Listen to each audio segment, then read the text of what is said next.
Hi guys, it's Miss Kim and we're here to talk about the refrigerator today and safety. All right, so we always talk about not opening up the refrigerator and sitting there licking in it and all the time, because then the cold air comes out and the refrigerator temperature is going to change. So let's see, what's my refrigerator temperature right now?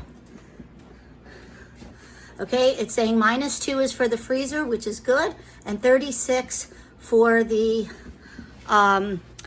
refrigerator, which is good. All right, now on your shelves, all right, it's good not to keep at your milks, because these are the ones that open up and will become less cold faster. All right, so you have your condiments, making sure that all of your items are up to date and not expired. Okay, so you have your condiments, all right, your sodas, okay, and then in your refrigerators, all right, your leftover should only be 3 days. Anything over 3 days, you should be tossing out, okay? You have your drinks, all right? Your milks, I believe for them to be inside the refrigerator so they keep colder when it's open.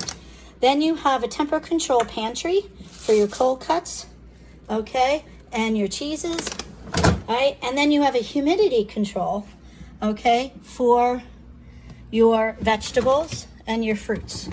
Okay, so it's very important that everything stays at the right humidity and the right temperature.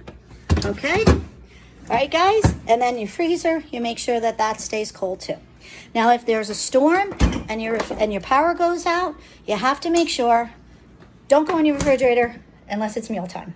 All right, so you want to keep all that cold air in. All right, bye guys.